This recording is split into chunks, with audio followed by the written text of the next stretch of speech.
Well, jeepers! You're listening to Smash or Pass. Continue with JayBee. 3, 2, 1.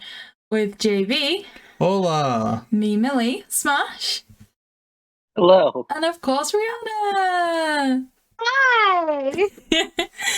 So, in today's episode, we will be reviewing Scoob. So, it's one that I'm sure we've all seen quite a few times, even though it's one of the newer ones. Right, JayBee? Well, yeah, I mean, that's what I'm going to say. So because it is quite new, I suppose, spoiler warning. I mean, it's like 2 years now at this point, but still, maybe spoiler warning. If you've not seen this, maybe watch the film first, then come back. And this is probably maybe some people's first time listening to us, because obviously, you know, Scoob's kind of its own thing, so maybe someone's just clicked on this for the first time. So welcome to the show.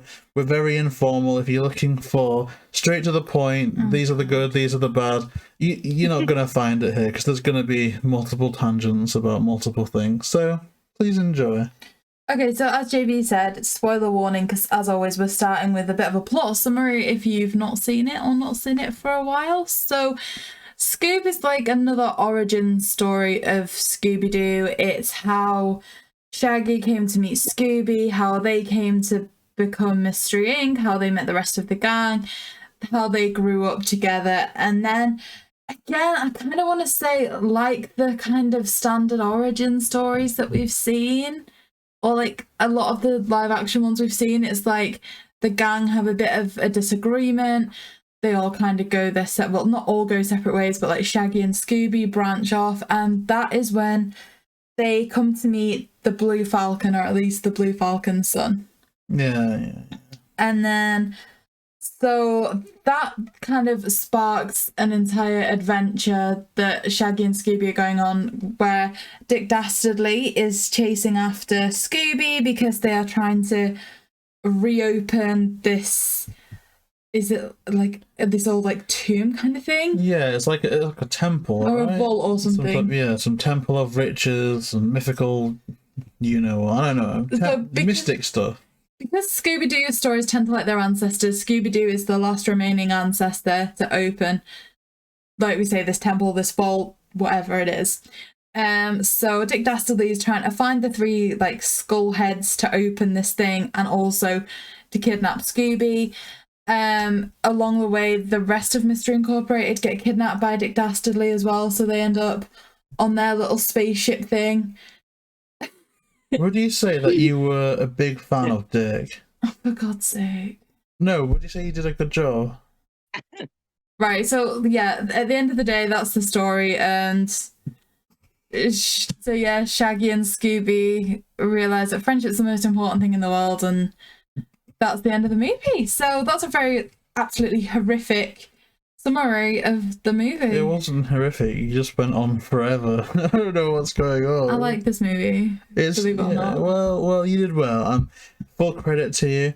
I guess that something else to point out is that there's a very different cast in this movie. We have Will Forte as Shaggy, Gina Rodriguez as Velma Dinkley, Zac Efron or Efron, I don't know which one, as Fred Jones, and Amanda Seyfried as Daphne Blake. But we've got Frank Welker as Scooby, so happy days. JayBee, do you want to talk about the casting now, or as the story progresses? I mean, I guess we could bash everyone out, like, as I've written it, I could introduce everyone, or what? Because we're going to have to talk about that eventually. Okay, so I guess, like, can we not just quickly summarise our own opinions?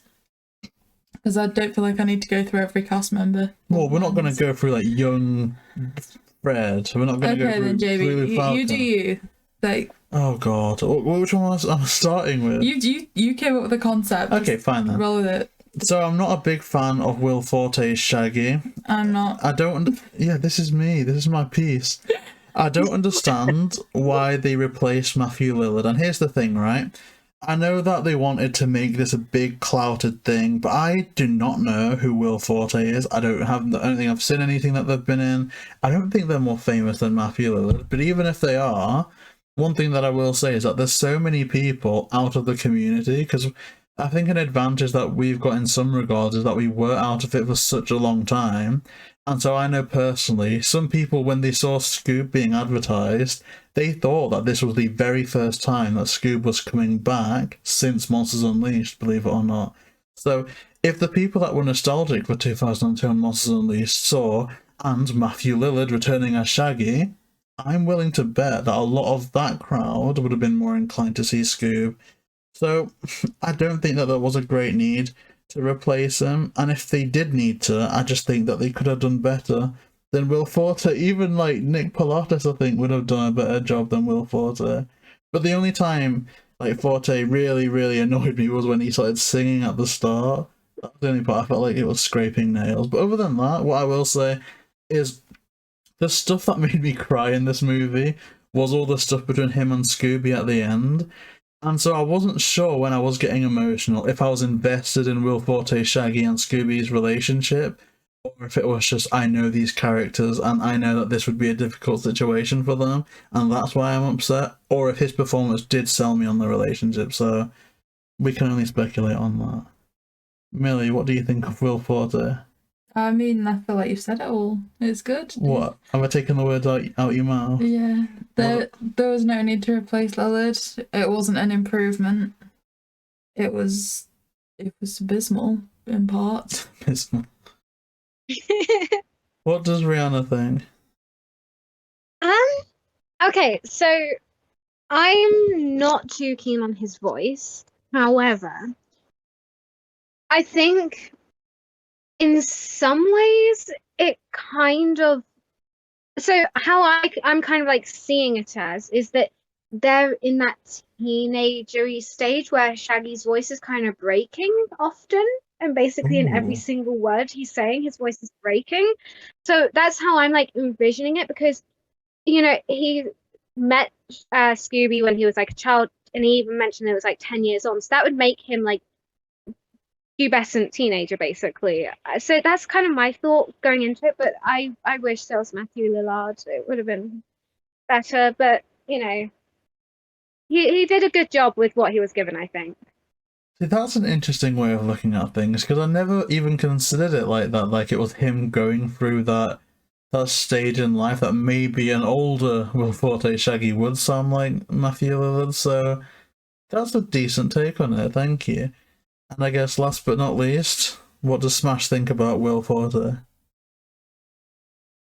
So I'm usually the minority when it comes to this stuff with Scooby. I'm very just like, I'll give anything a chance.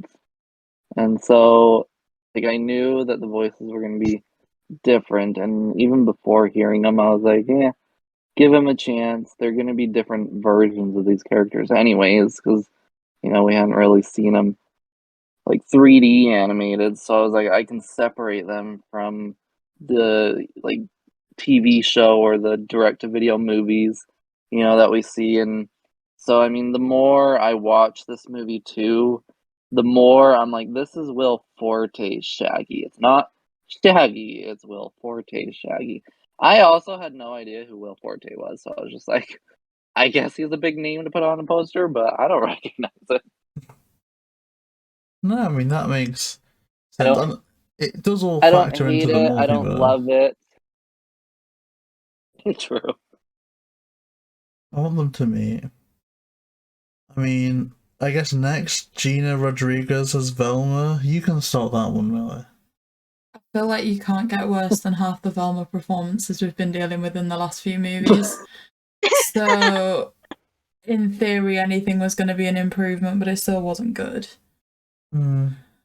Is that your piece? That's it. I mean, I agree. Like when it was like, oh, it's Scoob and we're talking about Velma, and literally they could have cast anyone as long as it wasn't Kate McCucci. I'm happy. Like, to be honest. So what I'd say is they weren't as good as Kate McCucci at her best, but they were far better than her Kate at her McCucci worst. at her best is, I think, like, I mean, Kate McCucci in B Core, for all it isn't an independent thing, for me personally, it could pretty much be Mindy Cohn. So I'm like, okay, this is like on a par with what we know from Velma. But then normal Kate McCucci just makes me wanna hurt myself in unspeakable ways. So the fact that this wasn't Kate McCucci, I was very happy. But one thing that was kind of like, they always do this when they try and introduce diversity or like more foreign people in movies. And this is me, like, if everyone's watching this for the first time, that visual that you're seeing, I am the coloured one at the end, okay? So I'm an authority to talk about this, so you can't criticise me. I'm coloured. So so they always have this thing where nothing is different, and I don't want them to do different subplots about it because it doesn't need that. But it's such lazy shorthand to just have them say one word in their native language, and then that's it. And then the movie is like, look how diverse we are. And so I think there's a scene where Gina Rodriguez's Velma's like, oh, this is absolutely incredible. And then that's it for the entire thing. And it's like, okay, well done, movie. You've been diverse. Congratulations, here's an award. And it's like, no. It was just a bit laughable, to be honest. But I enjoyed her for what she was. And I guess if anyone else has an opinion on Gina Rodriguez, who do we start with? Smash? She was the one that I struggled with the most initially hearing it on the trailer. I, for the longest time, you know, when the trailers were first coming out, I was like, oh, I don't know if I can do her Velma. I'm like, this sounds mean, but like, she sounds a little too manly. I was like, I don't know, her voice just didn't do it for me. And then I think it kind of came down to the same thing I said with Will Forte. I was like, well, that's her version of Velma.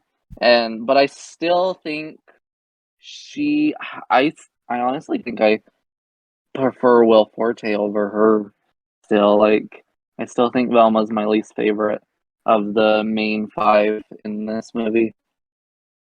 That's interesting. I can see that. Yeah, I mean, I just think I'm that like Kate Micucci, that I'm probably, my judgment's a little bit on the clouded side, but that's just me. I gave up on any Velma voice 10 movies ago, so... Well, who would that have been then? BJ Ward? Different. No, Mindy Cohn. Mindy Cohn. What about Rihanna? What do you think about Gina Rodriguez, Velma Dinkley? So, I've seen Gina in like different movies and TV shows, so I'm kind of like used to hearing her voice, but put her voice in Velma's body and it didn't really go that well. But it wasn't as bad as I thought, but if like she was voicing another character, I would have been very happy. It's just Velma has that iconic, which I think is iconic. Like when you think of Velma Dinkley, you think slightly nasally. She will have that slightly nasally undertone, and she just didn't have that, which for me isn't Velma Dinkley. So that I didn't really like, and I think I'm the same. I kind of preferred Will Forte's Shaggy to Gina's Velma, but at the same time, I will admit, because this was my first watch through of Scoob, which I'm disappointed in myself that it's taken me so long, but I didn't really focus too much on like everyone else's voice because I feel like Velma didn't speak as much as I thought she would have. Yeah, I think like this was a very Shaggy and Scooby driven movie. Yeah, there was a stage where they went through that, so it's nothing out of the ordinary, but I don't know, we can talk more about it later, but if whether that was a good decision or not, but I don't know, that's Velma, and I think unanimously it seems like they're the most, not disliked, but so far they're the most controversial out of all of the casting, which surprises me because my understanding of this wasn't necessarily like Zac Efron is going to be a bad Fred or Will Forte is going to be a bad Shaggy. It's just simply why did you replace the cast that we've got now with these people? And so when I'm thinking about the cast that we had before, for me my least favourite was Velma Kate Micucci. And so the fact that she isn't in this one, I'm just like, okay, that's alright. But I guess Zac Efron as Fred Jones. I've got an opinion on this and it's really harsh and horrible. I've got an opinion as well. So you can do yours first because I think we may actually complement each other quite well. We've spoken to some wonderful voice actors during this interviews, okay? And we'll be sat having a conversation in our normal voices like this, and then they can break off into a different character. And it's almost like there's another person in the Zoom call that we can't see. Whereas I could have closed my eyes and High School Musical could have been on the TV and I wouldn't have known the difference. To me, they're an actor, they're not a voice actor. I couldn't tell a single bit of difference of them trying to be Troy to them trying to be Fred. It was Zac Efron. That was all this was about for Fred. It was like they just wanted a good name for the movie poster. It wasn't, it didn't add any new level to it. It wasn't that Frank Welker couldn't have done it. I genuinely just think it was purely just about the name at this point because I didn't see any voice acting at all. See, I agree, but I think maybe I'm disagreeing with you an awful lot as well, because I'm almost thinking this is the one change that I could understand, not from a perspective where they're as good as Frank Welker or better than Frank Welker, but if they're like, oh, well, this is a big budget thing, this is going to go in the cinema, we need like more tickets sold, we need something to really hook the audience in. I think all they needed was to keep Frank Welker on, which they did, as Scooby, have the rest of the cast the same, but you could have Zac Efron in there because like they are going to sell tickets. Like no one knows who Will Forte is, right? But everyone knows who Zac Efron is. Zac Efron's got so many fans that either have a crush on him, that like his work, that were impressed with his performance in the Ted Bundy movie and the High School Musical movie. Like Zac Efron has a following. He has a fan base. There are many people that would see this movie just because of Zac Efron. So all they need is for Zac Efron, like he did, to like promote it, and instantly you've got that cinematic vibe, and everything else you could keep untouched. I'm gonna say you've listed some things there though that kind of contradict something. So I would have agreed with you if this was 10 years ago and he was still Troy Bolton in High School Musical that was on Disney Channel every other week. But like you said, he's since gone on to do things like Ted Bundy, which is about a mass murderer. Like, yeah, people like Ted you Bundy. can't tell me that 10-year-olds are going to be like, because I don't know if High School Musical with the original one's still a thing on Disney Channel, but if not, the movies you're listing, it's like kids aren't going to be wanting to go and see stuff because Ted Bundy's in it. They're not going to have a clue what that is, and if they did, I'd be worried. I would say that people would see the movie just as Zac Efron. However, I agree that in this day and age, they're probably not going to be the main person. That's probably like, what, Chris Evans? If they got Chris Evans to be Fred, definitely a lot more. But it's Warner Brothers and it's Scoob at the end of the day, so they're not going to put the maximum amount of money they can into it, He should have stuck with Disney. Warner Brothers isn't... What, Zac Efron? Yeah. Well, I don't know. I think he does an okay Fred, as much as he could just be seen as the Freddie Prinze Jr. of that era or something, like...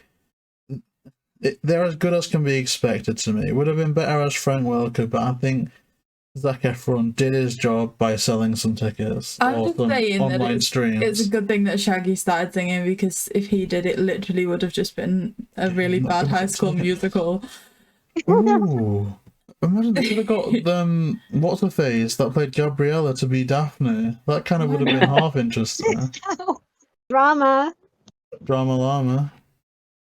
But I guess Zac Efron, Fred, Rihanna, what's your opinion? What a weird bunch of names to put together. Zac Efron, Fred, Rihanna. Oh my. Okay, so from just like listening to it, it wasn't awful. So I'd put him above, Velma and Shaggy voice wise. But it was just him talking, and with voice acting, you have to manipulate your voice to become a character. Yes, you have some that can just like speak in their normal voice and that's the character. But Fred, again, like Velma, has certain characteristics in his voice that he just didn't push through. Like Will Forte, for as annoying his voice was, he got some of like the Shaggy spark in his voice, which I loved. It was like a Shaggy undertone. Whilst Zac Efron, it was just like, hey, I'm Troy Bolton. No, I'm Fred. That's who I am. That's like it is. And it's like, I think with him, it was just, okay, big name. I think he got cast off this shortly after The Greatest Showman. So I think they were like, okay, he's still contract, Mm. because I read somewhere this Scoob was supposed to come out originally in 2018, I think, but then it was like pushed Yep. back because of delays. So he would have been cast around about the same time he was under contract with I think Warner Brothers did The Greatest Showman. That was a huge success. They were like, Fuck. let's buy into that, you're going to be our next, and it just like it doesn't work. But he's not the most awful voice, but it coulda, shoulda, woulda, and they should have had Frank Welker. They already had him in the movie. Just let him do Fred's voice, and I would have been happy. Or get Freddie Prinze Jr. back. Like, come on, or Robbie Amell. Like, is that so hard, Warner Brothers? Yeah, like any other Fred, but I don't know. I think Zac Efron fits that kind of vibe in the kind of Fredverse. So if they're gonna bring him back, then so be it. Just hopefully he brings more of that voice acting to the table versus just, hey, I'm just gonna speak into the microphone. Something that I don't know if it's worth mentioning that kind of came to my head, so I just started Googling it then, is Zac Efron's quite a controversial person maybe to have in a child's movie now. I remember something when see, this is the thing, is I know you used to like removing stuff that wasn't like PG, let's say, but I remember at some stage there was some issue that they'd had with cocaine. Okay. And I've Yeah. just Googled it, and they did before 2016. But he's overcome it, right? Yeah. So then he's so inspiring. it's a good thing, but like at the same time, who was it that I'm sure you said that somebody had some issue with Warner Brothers and been in Scooby through something?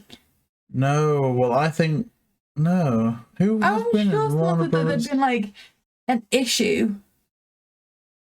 I mean, that's more of a Disney thing, isn't it? Surely, like say Disney firing James Gunn for his past tweets, or well, no. To be fair, it was Warner Brothers that got rid of Johnny Depp from the new Fantastic Beasts movie for the Amber Heard stuff. So yeah, I guess controversy can cause you to lose your job. Maybe you're forced to resign. But I mean, as you say, like they recovered from it, so it is kind of an inspiration story. And cocaine isn't good, right? But at the end of the day, it's not violence to a person. It's not hurting someone apart from themselves. So as long as they've overcome it, maybe like Robert Downey Jr., like all the controversy he got himself in. No, they did completely overcome it, but like the reason that I was like mentioning it is because when I initially saw it, the article dated 2020. Ooh. Oh, cool. That was them like revisiting it. It wasn't like that's when it happened. Well, I guess if they had all the money in the world and they didn't care about it, they would just pick. I think it would have been someone like Chris Evans or Andrew Garfield or someone with like a lot of. I don't think it would have been Zac Efron. What about, have we spoken? I don't think we've spoken to Smash about Zac Efron. Maybe Smash is going to be Zac Efron's biggest fan. So, what do you think about Zac Efron, Smash? Oh, I love Zac Efron. I have his poster above my bed. See, I love Zac Efron, I will admit. I think JayBee will have expected more like fangirling on my part with this. No, well, I think I did expect more fangirl. I did. I think with Zac Efron, I like Kate in the fact of he's just doing a Zac Efron voice, not a Fred voice. And while I don't hate it, like he's like I definitely can bear him. Like he's probably one of the ones of the main five that I'm like I really have no problem with. But if you're like really looking at it as Fred, you're like, yeah, you're really not trying to do Fred. You're just talking into a microphone. Like, one of the biggest things though is, remember who posted it, but someone had posted a picture of Frank Welker and Zac Efron together when we were recording, and basically told the story that Frank kind of, passed the baton or whatever to Zac for this movie, and Frank kind of had like an approval of Zac for it. And so I'm like, okay, maybe he was like contracted to have to, but I'm like, if Frank Welker is, saying, hey, like you can be Fred or whatever, then I'm like, I guess I can accept it a little more. But I also feel like Zac is starting to get to that age where it's like you can't keep playing high school kids. Like your life is not High School Musical. I'm sorry. That's very true. Like, I don't think I can think of a movie where they're a dad. But they Yeah. are that age now, right? Yeah, even Ted Yeah. Bundy, university student, and that was recent. And then again, though, he does have a job in Greatest Showman. But yeah, he's never a dad. He's never. Do you know what I mean? He's never, like Smash is saying, he's never that responsible character. Yeah. Will he get there though? Because I think he's got a decent career ahead of him if he keeps choosing. Like, I think Ted Bundy was one of the best things that he could have done for his career, because it's like the equivalent of Robert Pattinson doing stuff like The Lighthouse to break away from Twilight. You know, it's very different. It is, but then didn't this come after? Did this come after that? It's Scoob after Ted Bundy. But if so, he's gone from one step forward to two steps back. If Wasn't you're saying Ted that he's trying to Bundy? break away from, like, Well, no, because perhaps this is a kind of, you know, his debut into something like voice acting. Maybe he wants to step away from the on-screen presence more, or even this could just be for a paycheck, to be honest, because Scooby is popular, and I don't know what this phrase is, but we've heard it on interviews so many times. But actors always, like we've had on the show, talk about residual, right? Which I'm assuming over time that it's the amount of money that the movie still makes, you get X amount of that in your paycheck because you were in the movie. So I'd say there's residual in Zac Efron's future for this for the next 50 plus years. but is it necessary? I mean, the residual from High School Musical is always going to be Oh, okay. Well, true. incredible. But still, like, you can never have enough money, really, can you? No, I mean, I kind of, like I say, I just feel like it didn't move away from a High School Musical voice. And I'm a huge Zac Efron fan, I will admit that. Like, if Zac Efron's in a movie, I will be more than happy to sit and watch that movie. But this one their voice just wasn't. And do you know what? I'm actually worried if Frank Welker genuinely got to approve this, then I'm worried what happens when he retires. Because no, if he it's gets to have a ridiculous. part in it, then he's a very, very bad judge of character and what Fred is. Let's not say that, because that's ridiculous, right? Because I almost say that must have just been pure, like Smash was saying, like contracts or PR to like stop some of the backlash. Because all of the passing on the torch has been quite a thing. That, you know, Mary Kay Bergman to Grey Griffin, Casey Kasem to Matthew Lillard, it actually means something in the Scooby community in terms of, you know, who plays the characters. And the thing is that even if Frank gave his wholehearted, you know, passing on of the torch to Zac Efron, there is absolutely no way that Warner Brothers would pay Zac Efron prices for 2 direct-to-DVD videos a year. That's right. So that's the thing with that. But I'm just saying that it's worrying if they can look at him, hear the High School Musical voice and be like, that's Fred. Because to me, I can genuinely locate the scene from High School Musical that comes to mind. You know, when they're sat in the coffee shop thing in Scoob, and he's like, we need this, we need this, we need this. I instantly get taken to High School Musical 2 when he's trying to convince all his friends into like doing this stupid summer job. Yeah. I get taken to that scene from the voice in the coffee shop. It's so strange. Like, I can genuinely locate when he's using that level of like authority voice as Troy Bolton and stuff like that. At least they didn't have Sharpay in the middle of it going, oi, oi, oi, oi, oi, waka, ya, yang, manama, waka, ooh. There's a reason that's only a deleted scene, JayBee. Is it a deleted Yeah, that's scene? No, it isn't a deleted scene. I sat through that movie with you, and that is not a deleted scene. She was dressed as a fish, waving her hands around. I'm 95% sure that that's just because I put the like director's cut on or something. You evil I slut. think on the DVD, it's part of the extended edition. Yes. So I agreed to watch it with you, and you put on the extended edition. Yeah. What do you expect? And you got to witness cinematic history. So 2.5 years later, I find that out. Yeah. That you... What about it? Right, next time we watch Spider-Man, you're watching like the extended version. Hey, I don't have any issue with that. The new Spider-Man, I love it. No, like Do Spider-Man like 1 the and extended 2. versions of Lord of the Rings. In the extended for Spider-Man 2, there's a scene where J. Jonah Jameson's dressing up as the Spider-Man suit and he's on his desk being Spider-Man. Do you want to watch that? No. You're gonna have to now. I'm definitely not.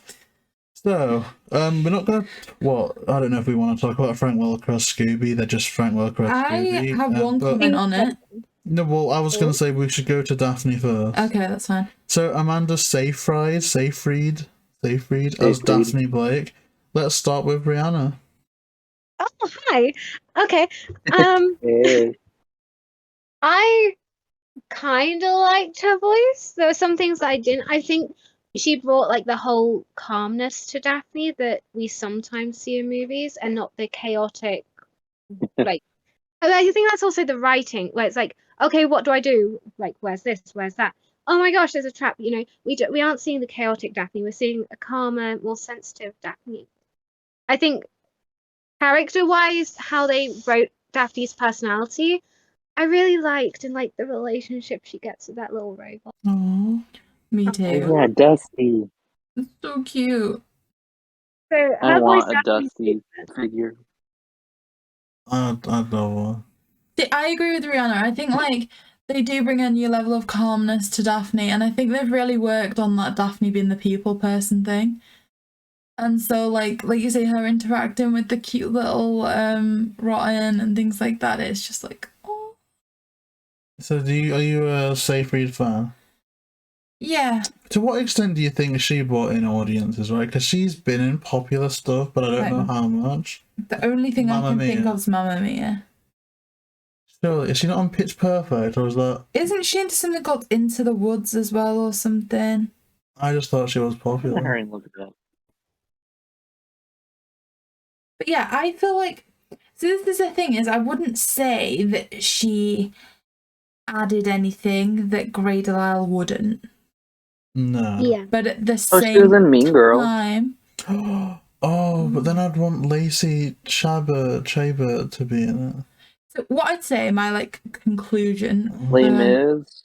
Amanda Seyfried is that like Les Mis. she didn't detract from it, but she didn't add to it. Oh, so both Zac Efron and Amanda Seyfried have worked with Hugh Jackman there, eh? So we should have Hugh Jackman as Dick Dastardly as well. That was some good casting. I like their voice. Well, I guess, my opinion, Amanda Seyfried, I think she was alright, you know. I think obviously every Daphne deserves some degree of respect, and I think she does some great stuff. But it's interesting, because I think this is my least favourite type of Daphne, where it's, oh, she's the people person, she's the empath, and I'm like, no, I want to see Daphne doing karate chops, flipping, I want to see her, you know, like, fighting the wrestler in 2002, or fighting the Black Knight Ghost in 2004, like, that was my favourite type of Daphne. And so to just have her as, oh, I'm the one that's gonna, you know, be a nice person, it's not the thing that I would have gone, oh yeah, that's Daphne. But I think she does a good job. I'd say that they'd got the female empowerment covered already in this movie.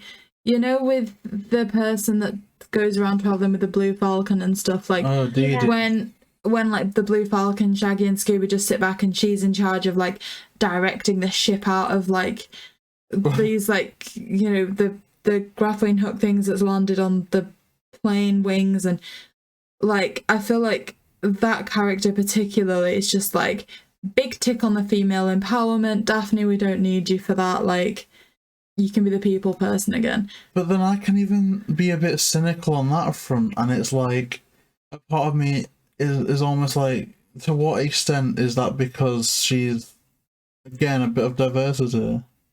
Like, obviously, you know, it's her character, it's what it is, but I'm kind of like, this is the first, you know, cinematic animated Scooby release. I'd rather that type of thing have gone to Daphne and even Velma, in this one at least, and then if they want to expand upon something in the sequel they could, but I actually, yeah, I do like Dee Dee Skies and all that. I disagree with you. I actually quite like the fact that, you know, Velma and Daphne aren't given too much of a role in this.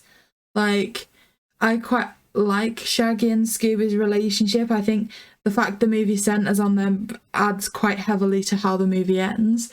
I think if they'd have tried to divide screen time between all of the gang, then we maybe wouldn't have been so emotionally invested at the end. So in terms of not making Velma, Daphne and Fred so prominent, it's not an issue. Yeah, well, they say at the end of the movie that Shaggy and Scooby are the heart of Mystery Inc., and they're also the heart of the movie as well, so it makes sense.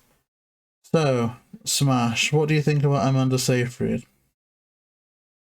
I actually really liked her. I think she's my favorite, besides Frank Welker in this. For the main five. I wouldn't say he has anything special to Daphne. But I really like this movie. So like, I saw so many of the ads and stuff, but like so many of the advertisements and promos for this movie really showed off her character, I felt like. And I was like, oh, Daphne's gonna have like some fun one-liners and be, kind of humorous, but not in like the be cool type of way.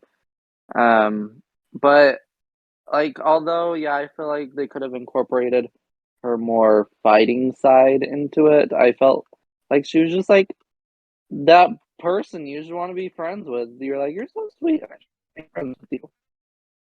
Or more than friends, like we never know in this day and age, like things can progress, and if you go on one date, there's always a chance Okay, that so it could the progress. last one of the gang that leaves is Scooby, which was voiced by Frank Welker. Right, I've got controversy, so I'm gonna speak last. Okay, my issue with this is I feel like Frank Welker can never do anything wrong. They are Scooby Doo, they are Fred, they are, they are it. The issue I have here is Scooby should not talk that much.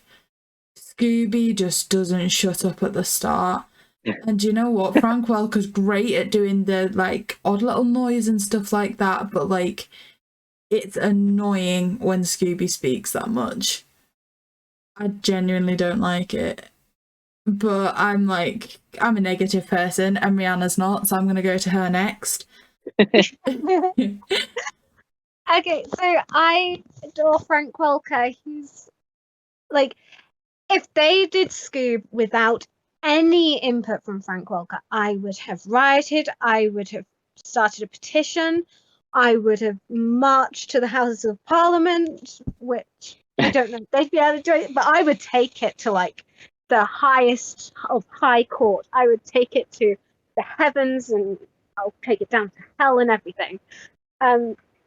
But, Scooby did talk a lot, but I think in some ways it worked. And, I just cried throughout this whole movie. So, I really like Frank Welker, and I'm glad they got him because I can't see anyone else taking over from Frank. Like, any modern day actor, like, I just can't picture anyone doing the voice of Scooby that well. And I think it does kind of show his skill, the fact that he could talk in longer sentences as Scooby and not like have those weird little breaks where he breaks character and just sounds normal. And Smash, what's your opinion on Frank Welker as Scooby? Great, love him. No one can replace him. No one better try to replace him. Frank Welker is our Scooby of this day and age. The end. He does talk a lot in this movie, though, I'll give you that. Yeah, but I think my opinion, and it was controversial, but thinking about it, I may have changed my mind, and that was every single time a Scooby actor tries to be too talky, it puts me off, be it Frank Welker, Scott Innes, even... No, DC Don Messick never really tried to speak. I just think they kind of nailed it, whatever they did. But I was almost thinking, the only Scooby actor that doesn't make me cringe to listen talking is Neil Fanning. And so I was almost going to say, if we had Neil Fanning as Scooby in this, would it be better? Yeah. And I think the overall talking would be, but I'm not sure if you'd get that emotion, although I get emotional at the end of 2002 when they're having that conversation about oh, you're my best pal, you can't be a sacrifice, so I don't know. Maybe if they got him to do Scooby and then Frank Welker could have done Fred. Ooh. That would have been a lot better. Or I guess Frank Welker could have been young Scooby. But then maybe True. that would be to the fan base too much of, oh, this is just to shut the fan base up, and now we're going to do our own thing. And I guess we don't really need to talk about the Scooby kids, right? Apart from the fact that McKenna Grace Can is I ask Daphne. though? Oh yeah. Can I ask though real quick? Like, what do you think of him having the same voice as a puppy to as him growing up? Like, there's no change. That made me laugh. That would have been just cool though. Like if they just brought back another past Scooby actor to play a younger Scooby just for the sake of variety, but it was weird. But then it's also the same Scooby voice in terms of talking and stuff as Mystery Begins and Late Monster Scooby, isn't it? So maybe it's part of that continuity, but not really. But yeah, McKenna Grace plays young Daphne, who's also, she's got a prominent role in the new Ghostbusters movie. In the new Ghostbusters movie, though, she comes across more as a Velma. Why do you interrupt me? I'm not interrupting you. It doesn't make sense. Because I wanted to add something constructive. Well, yeah, she's very brainy. Yeah. Very thinky. But my thing is with that is that she's a really good, quote, child actor.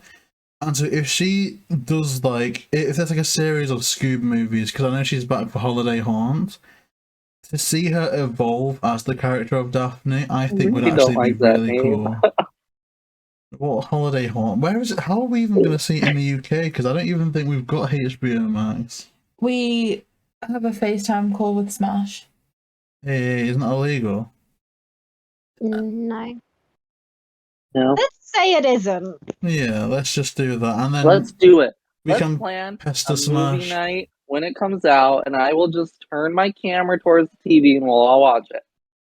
Yes, we need to do that, JayBee. We do. I'm so sorry.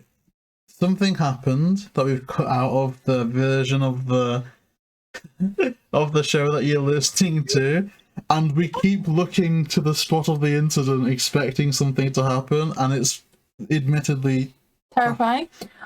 There'll be a clip at the end. Yeah, I mean, okay. let's switch up the scene a bit then, eh? Because, well, unless anyone has anything else to add, but I guess we should just quickly do the plot and then we're kind of done. You know, it's quite simple. Okay, so getting onto the plot. So one of the pretty much initial scenes is there's the kind of like this Greek restaurant, which, you know, it's that kind of hint towards things at the end with like the Colosseums, or is that well, more the of a temple Roman at least thing? I think it must do, right, with the, because it looks exactly the same, like the pillar, then roof, although it's very generic design, but it is like the one at the end. Scooby's at the Greek restaurant. They still like this kebab style thing. And my first thoughts was that Scooby looks really cute as a puppy. Yes. Mm-hmm. Especially on like the poster that they use. I just want to snuggle him. I want to honk his nose. It's just the cutest little puppy. So this movie came out, you know, like just like a month or two after the pandemic started. But right before everything happened, like a month prior, I went to a cinema and found the big like Scoob display, and they had like a accurate size of puppy Scooby that I have a picture with. I could send you guys a picture if you want to include it in the visual or just to see it. But once like everything shut down, I called so many theaters to be like, okay, I know you're not going to do anything with that now. Can I just have the Scooby? I just want the little Scoob. And all the theaters I contacted were like, no, we have to send it back to the studio. And then I see all these other Scooby fan accounts being like, look what I got. And I'm like, I'm not bitter. Yeah, I mean, there's definitely, I don't know what it is. I guess some people know suppliers, or I don't know. I guess money always talks at the end of the day, but I don't know. It does look cool, and I do think it would be nice to have, although I think in the dark it would scare me, potentially. So I don't know. Although it could deter burglars. You could just put it by a window I could think it's some type of deranged guard dog. You've stuffed it. Would you like it, Millie? Yeah, it would be cute. So they, like to say, Scooby's stolen that. They're running away from. You called them Sheriff Bronson Stone, JayBee. No, I didn't call. What do you mean? Did you not? No, Who did you compare them I asked to? them if they were Sheriff Bronson Stone. You asked them personally. well, with the way we're going, it wouldn't be out of the ordinary, right? Yeah, that's not true, we've done some unbelievable. very good interviews. Not so who knows? unbelievable.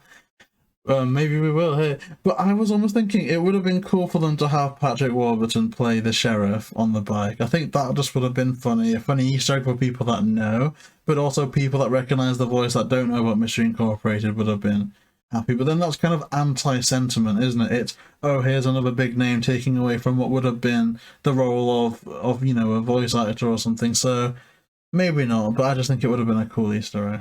There are some really cool Easter eggs in this. Like, I think we're coming up to a scene where it says Casey's in the background.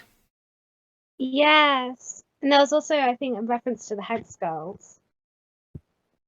That was really good. I will say with Bronson Stone, the officer that takes the dude who was being the ghost in the house a couple scenes forward, the director confirmed that even though that officer doesn't say anything, that is Sheriff Bronson Stone. Maybe they'll expand upon that. Like, could Patrick Warburton be in the Holiday Haunt? Maybe. That would be cool. An idea. But then that plonks Scoob and stuff right in the continuity, if it is a continuity, of Mystery Incorporated. Sure. Which is Crystal Cove, but they don't ever say that they're in Coolsville or Crystal Cove in this. So it's interesting to find out. I think, where are they? They're literally just in California, aren't they? Yeah. Yeah, so they're in California, so I'd say it's more Crystal Cove, because Coolsville's in Ohio. Oh, I did not know that. That's awesome. Okay, so going through the plot again. Shaggy pretends to be friends with the Sandcastles, then becomes friends with Scooby, and then they start to bond over having food together. He kind of adopts Scooby. Like I say, it's an origin story of how they kind of meet. So they adopt Scooby and takes them back to the house, and that's when we start to see some more like hints at the future of the movie, because they start to play with Blue Falcon toys. And one thing, and at this stage we have already had a Blue Falcon movie. Yeah. JayBee. Yeah, like it's Mask of Blue Falcon. But a very different Blue Falcon. Like there it was like played for, I think it's interesting because that, again, a massive plot around that movie is the voice actors getting replaced with, you know, the kind of big celebrity names. So it's kind of ironic that they'd choose to bring back Blue Falcon for this as well. But yeah, that was kind of just an actor playing Blue Falcon, whereas this is, I guess you meant to assume, in this Scooby universe there are superheroes like Iron Man and Captain America that just roll around, and one of them happens to be this Blue Falcon character. But before we meet them and everything, you know, the origin story continues. Shaggy gets Scooby that kind of signature SD collar, which is really cute, and it goes on to play quite a cute part of the movie in the future. And it's Halloween, so they go trick-or-treating to the Rigby house. Yeah. If I get the name right, JayBee, yeah. And that's when we get the intro, and they've tried to recreate the intro in this like 3D art style. And I imagine this is either going to be a love or hate for most of us. So, JayBee, love or hate for the intro? I love it. I really like what they've done. I guess my least favourite part would be the vocals, but even the vocals, I think that it kind of fits with the vibe of the movie. It kind of fits with the recreation as well.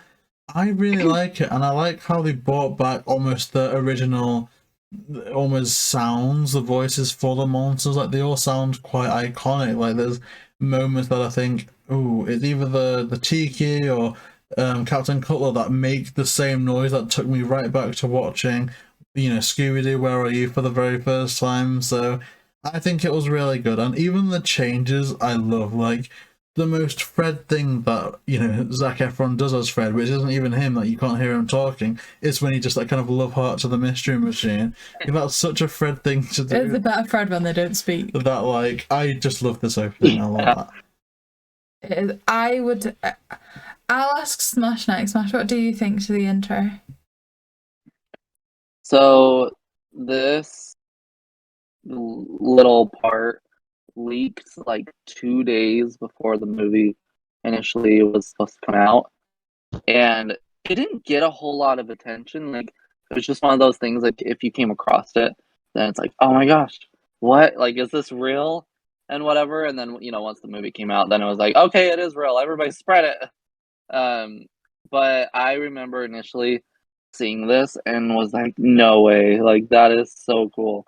I love it. And then, again, I do so much, like, behind the scenes research. I'm a freak. But apparently they decided to do this very last minute, and so they had already like ate up all their budget, and so they were like, crap, we want to do this, but how are we going to do it?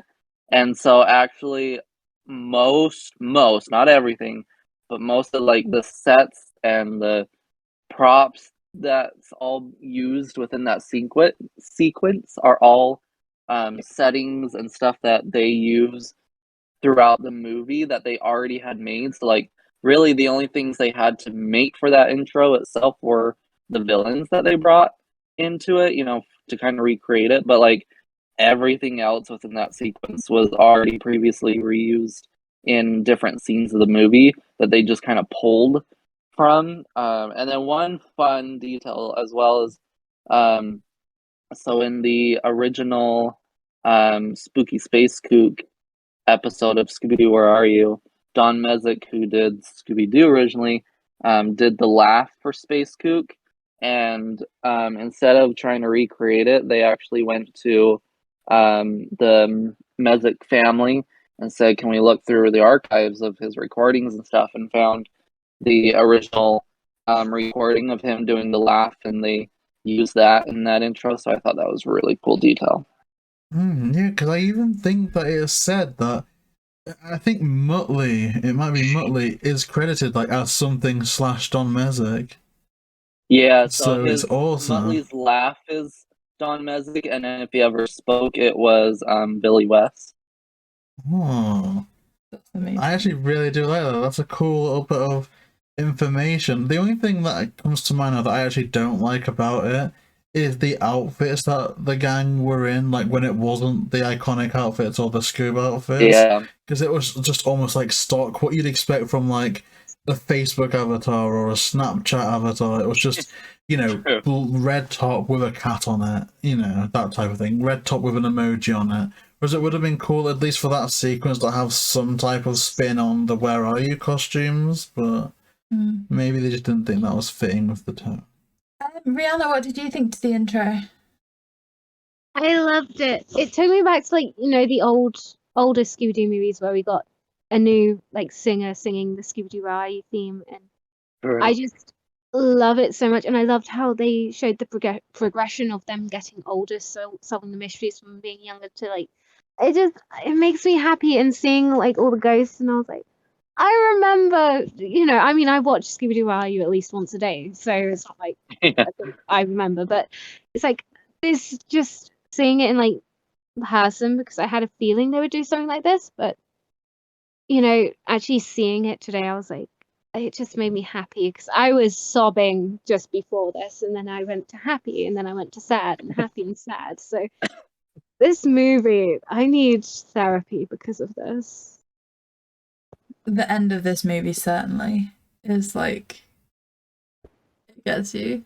Like JayBee said, it's the first time he's watched it and it's not got him, so it is they do so many things so well. And the titles, see, I don't think I enjoyed them as much as you all seem to have done. I don't really know why. You did. You said that you did. I can't quite put my finger on it. Like, I don't know if it's that I thought that the characters stood out more than the background, if that makes sense. I don't know. I'm kind of weird about stuff, so I'm probably like imagining something. So the titles, like we say, kind of progress them into being older. And then it cuts to outside the coffee shop, and the mystery machine is like insane now. It's got all these gadgets and stuff on the top of it. Yeah, you can. There's so many. Like, well, they made like one figure of it, and it's interesting. And I think they reused it again for the new Space Jam movie. See, what I find interesting is when they go inside the coffee shop. I was about to say Zac Efron. I mean Fred. This is the thing. It's just so them that it's kind of hard to get away from. But Fred's like, oh, the mystery machine needs a brand new like everything, and it's like it looks like the mystery machine's just got a brand new everything. True. So like we say, we're now in the diner. Just seeing if there's anything else to add before Simon Cowell walks in. What did you think of that smash? I really like have no opinion on Simon Cowell. Like, I don't hate him, but I'm also like, meh. And so when he came in, to me, it felt like, oh no, this movie doesn't have enough publicity. We got to throw in a huge name into there. Simon Cowell for like 2 minutes. Come watch our movie. And I was just like, because like even the junior novelization of this movie came out prior to the movie coming out, and someone I know had gotten the book and like read the book, and so they were like, oh, I know the whole story now.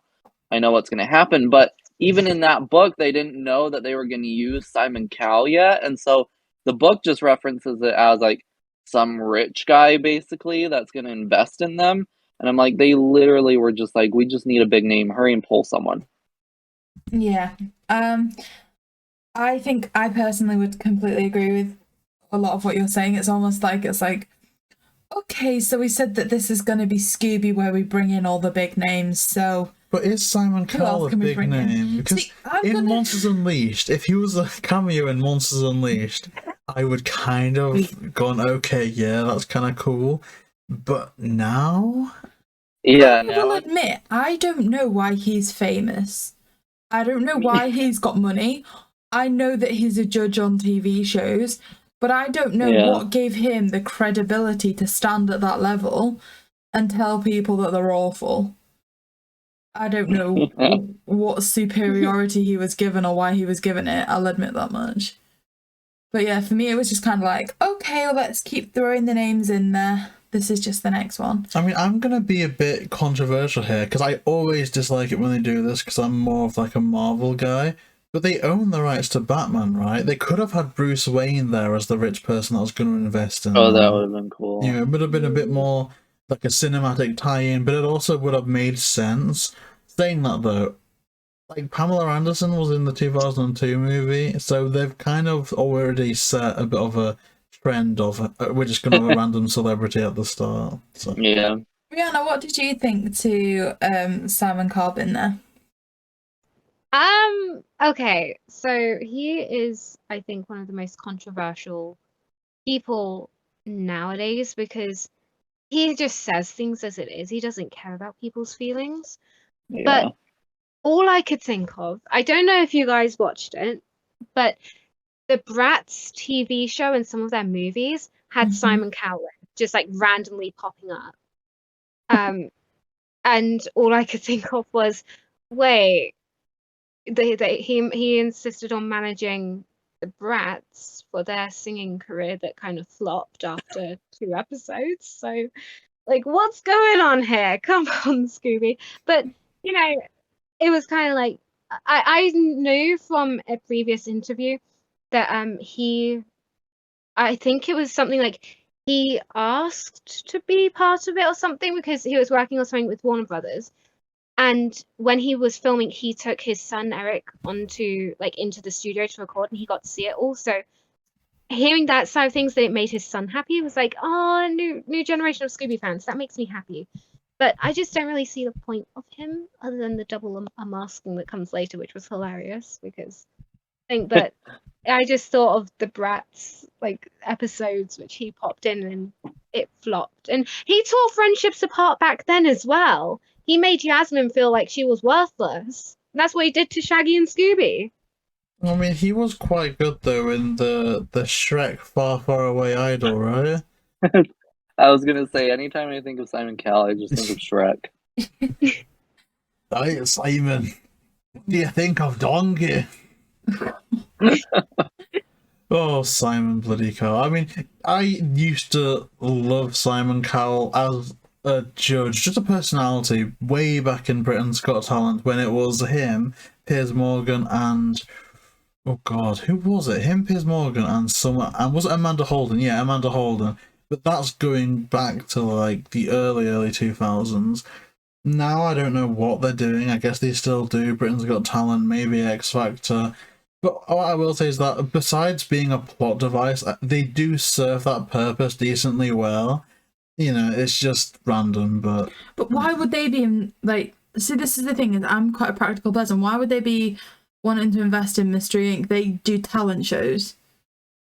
You don't see Mystery Inc getting up on stage and going, this is how to catch a ghost in 30 seconds. If it was like...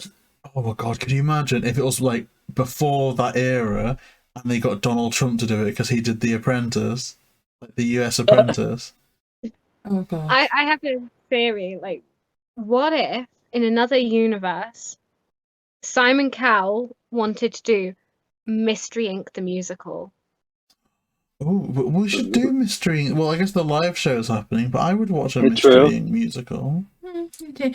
But ultimately, I think the one thing to take away from Simon Cowell, at least for this scene, is they're just been a bit nasty. Like, you know, friendship is literally worth nothing. Literally anything's worth more than that. And like basically tell Shaggy and Scooby to get out.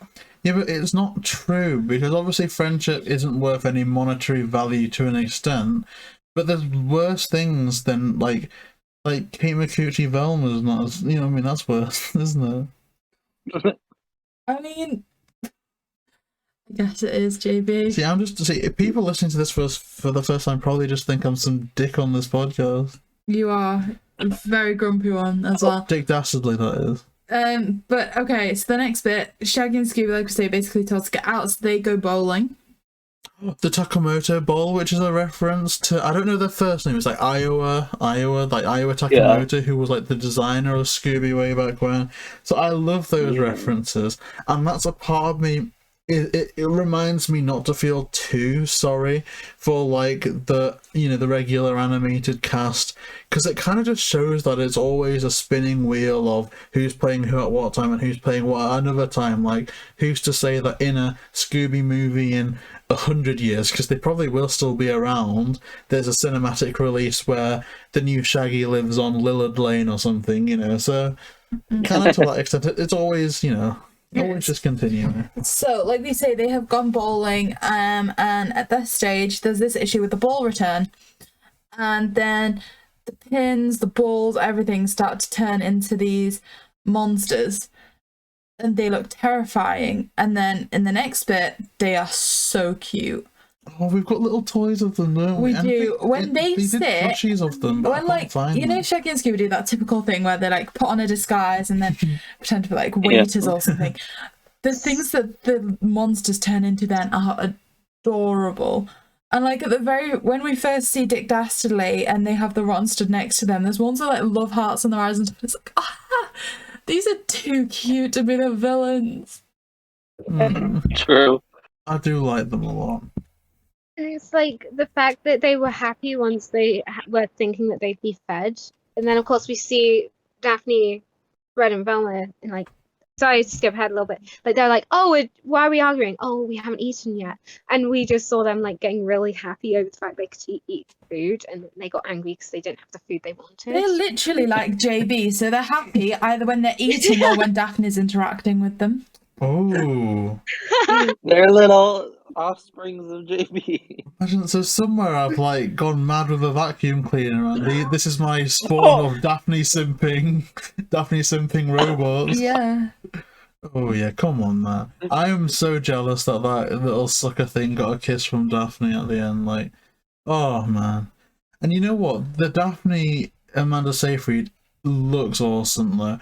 Let me just say that, because I kind of feel like they put every Daphne. No. Well, I do. But it's like they put Daphne in a blender, right? And they almost mix them all together, because with some of the things like their mannerisms, I was seeing a bit of Sarah Michelle Gellar, but face-wise, a lot of it looks like a bit like Kate Melton. So I was thinking, okay, I'm seeing that, and I think that was especially in the scene where, before Fred gets pulled over, in that scene. Everywhere else I'm seeing Sarah Michelle Gellar. Obviously not Sarah Jeffrey, but seeing them anywhere. But it's almost like all the Daphnes in a blender, and I don't like that imagery, but the result was pretty cool. Okay. So, like we say, there's all these like little robot things, and to save them from it, Shaggy and Scooby almost get like this beam to bring them up into the Falcon Fury, which is a really cool set. I like that.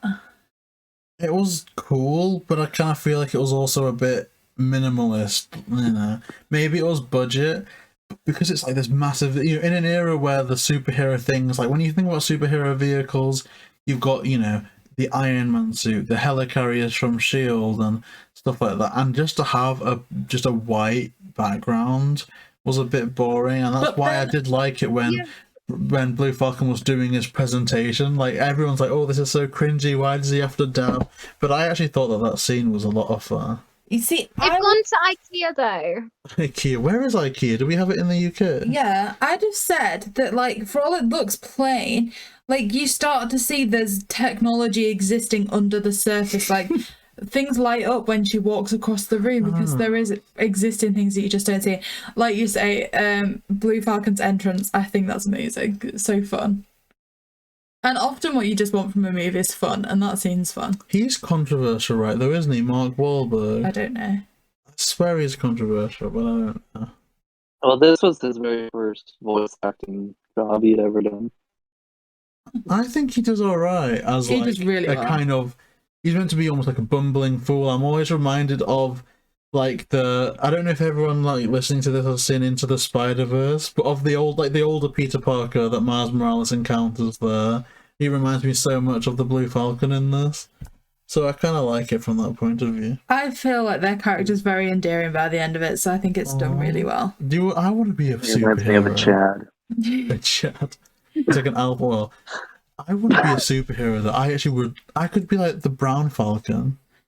See, one of the next characters we meet is Dick Dastardly, and that's one that I think's done really well as well. Their voice is so sinister, but like I feel like the person that voices them is known for being a bit of a villain. Jason Isaacs. Yeah, Who was so- Lucius Malfoy. Yeah. And he also had a part... Oh, I don't know if I can say this. Can I say it? Possibly. He was in the latest season of Sex Education. I don't know if I'm allowed to say it. I mean, it's the name of the Shouldn't be thing, able right? to say it. Sex. Sex Education. He was the brother of the headmaster, I think. And he did a really good job there. And they were they? Ignore me, they might not have been. No, well, he's good though in the role. And Dick Weren't Dastardly. they Taylor Lautner's dad in Abduction? Maybe. Oh, all I remember from that is him screaming to Taylor Lautner, "Finish me off" in the fight scene. Oh, what else in that movie? Oh no, Alfred Molina was in that film, I think. And Alfred Molina's a really cool dude. But Jason Isaacs as Dick Dastardly, I think was cool, and he just sounded very sinister. Like, I'm Dick Dastardly. It was just like, you can't really get any better than like Lucius Malfoy as that. Like this, I'm sure there's some people that could have done it justice, but I really, really do like Dick Dastardly in this. So, Smash, what's your opinion of Dick? For Jason Isaacs, I'll say one of the best castings in this movie. Like, I don't know how, whatever decided him. He's Dick Dastardly. Yeah. I'm like, yep, he is this generation's Dastardly. But because Dick Dastardly comes from Wacky Races, which is another Hanna-Barbera show. And the Rottens, actually, the little robots, those stem off of the Scooby's All-Star Laugh Olympics. There was a team called the Really Rottens. So the robots are based off of that team of that show. But I really like Dastardly. I remember, I mean, this is kind of jumping ahead, but I was watching an interview with him, like right around when the movie was coming out, but it was probably right after because they were talking about something that happened in the movie, so people had to have seen it at that point. But when again, this is jumping ahead, but when Dastardly's kind of explaining to the gang like what happened to Muttley and how he's like, I begged him not to go, but the visual is showing us he's just like pushing him in and whatever. That was actually majority was Jason Isaacs' idea. He was like, because originally he was gonna basically say, oh, I pushed him in and he didn't do his job, blah blah blah. But Jason Isaacs was like, well, no, what if I'm telling the kids, oh, I begged him to stay, but the visual is showing the complete opposite. And so I'm like, he is just Dastardly. Like, that just sounds like Dastardly. Like, I don't know. I love this character. Yeah, he's a really cool guy as well. They're people, I guess, if you want to, I don't know if that's correct, but they're people. We've actually got a pending interview with them. Like, I'm waiting for them to get back to us. So that'll be a really fun one to do if they get back to us. So that would be awesome. But they're just amazing, and like SMASH was saying, they're kind of improv. It's just you almost get a vibe that maybe they did research, or they're just channeling their inner Lucius Malfoy, a bit sadistic like that. I'm so sorry, JayBee. I've got a really bad habit of interrupting you, but one of their first roles that I think I ever saw them in was as Peter Pan. Oh, what, were they hooked? Yeah, and they were so sinister in that. I like that a lot. So Rihanna, how much did you like Dick? Like Dastardly. Well, yeah, we were talking about Dick Dastardly. No. I really liked him. Like, his voice was perfect. I don't think anyone else could have met our standards. And as Scooby fans, we have high standards. As fans of like the original characters, like the original character of Dick Dastardly, we have high standards, and I think that's something that, especially when we were talking about the cast earlier, it shows we can't accept anything less than the top standard.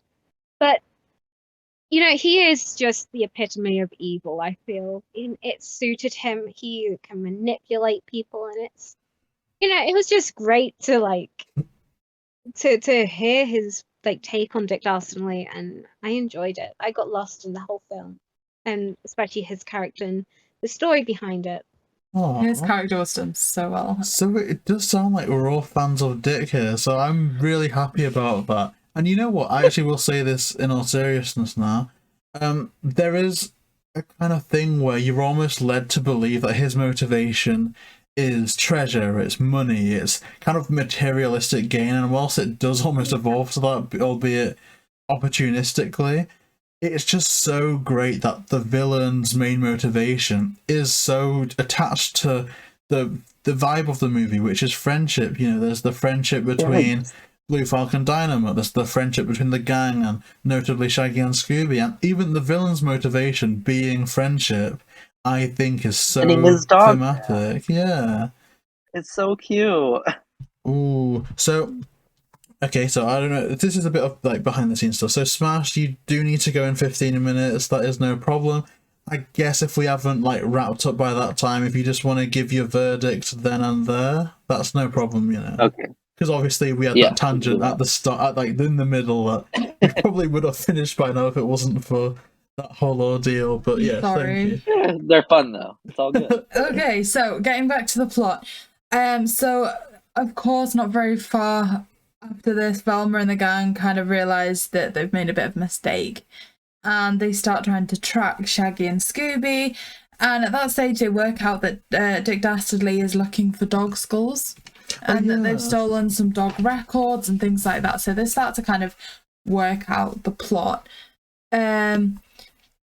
We start to see a really nice relationship, I think, building between Blue Falcon and Shaggy and Scooby as well. That's something I really like.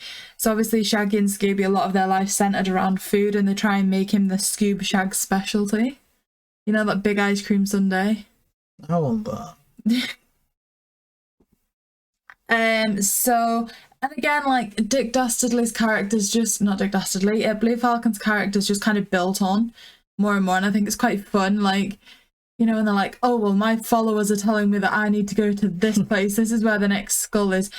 And they're like, oh, yeah, totes fab something. And Dynamite's just like, you've used 20 words in that one sentence that nobody your age should be using. And I always find that really funny. And I do like that kind of argument where when they're like in that conversations like, oh, last time you trusted someone online, you thought Tinder was where you could get firewood. And everyone's kind of like, oh, you know, is that going to age the movie horribly? And maybe it would age the movie badly. But I always go back to that reference of, well, Iron Man 1, one of the most beloved Marvel movies, mentions MySpace, and that hasn't hindered the movie's performance in the slightest, so I think that's fine. Yeah. So, like, ultimately, you know, as we find, Blue Falcon's kind of leading the story for the ship, so they have to go where they say, and they end up at Funland. Which I think, isn't it just Dick Dastardly's way of trying to get hold of Scooby, which they ultimately fail in doing? Yeah, it's just, he was like the anonymous tip for Blue Falcon, wasn't he? He was like saying, oh, hello, Blue Falcon, go here, and that's where it is. And it's just funny because they are just such a buffoon that when Dick Dastardly shows up, they're like, oh my gosh, did they get the anonymous tip as well? It's like... Oh, and when the person that kind of like almost looks after Blue Falcon's like, you thought anonymous was their name. Just like, oh, they do a great job of making Blue Falcon. Yeah. I just kind of love that kind of character that you can ridicule a little bit. I really want to meet Dynamite in real life. I really would love to. I'd love to build my own Dynamite. That would be really sweet. At this stage, Dick Dastardly has the second skull. There's only one left to find. They managed all the, like, you know, Shaggy, Scooby, and Blue Falcon. They all managed to escape back to the ship at that stage. And I think at that stage they kind of work out that they need to protect Scooby. So they start to build them the Scooby suit that's kind of Blue Falcon style. See, I feel pathetic because when he had to take his collar off, I genuinely got upset. And I don't know why. Like, these are character, like they're just introducing a new, you know, continuity, right? I don't have any attachment to this Shaggy, this Daphne, this Velma, because it's all new. And yet this, like, I was upset when I first saw this, and the second time I got teary. And I'm like, either this movie's done a really good job, and I'm just refusing to acknowledge it's as good as it is, or I'm just getting, like, I just know the characters, I feel pathetic. I'm like a near 30-year-old man and I'm crying. What I'd say about this movie is I really like how it's animated. So I think that a lot of that kind of fuels the emotions that you feel. If that makes sense. Since you brought that up, I was going to bring it up. I didn't know when to, but since you did bring it up, something I also want to comment on, and it has no relevance to anything. I really like even though it's an animated movie, I really like the sorry, my brain just like shut off. I really like the cinematography of this movie because if you guys go back and pay attention, if you didn't notice it before, but throughout the whole movie, the camera never ever holds still. So they act as if someone is actively holding a camera and filming this throughout the whole movie. So if you go back and watch like the zooming and stuff, it's like very imperfect, I guess you could say. It's almost like someone has this camera and is just following them around, and the camera never holds still. And I don't know why, but I love that little detail. No, I like that because I've never noticed that in an animation before. So I guess shout out to the crew behind that. Hopefully. Oh, I'm going to check and see if we can get a few interviews on that, actually. That's amazing. Real FX is the studio that animated this movie. Let's get them. Real FX coming soon. But, in terms of animation, I mean, they've made Daphne look gorgeous, so I think that they've done everything justice. So speaking of Daphne, at this stage the gang get captured, and that's where we start to get that really, really cute side story of them replacing the Hoover for the Ron's head. No, they don't replace it, they kind of clean it out to help them. Well, what did you think and about... It's just so cute! What did you think about Fred getting clickbaited by that officer? And ironically, the plot twist is that the officer had a dick. I Yeah, they get remember. captured.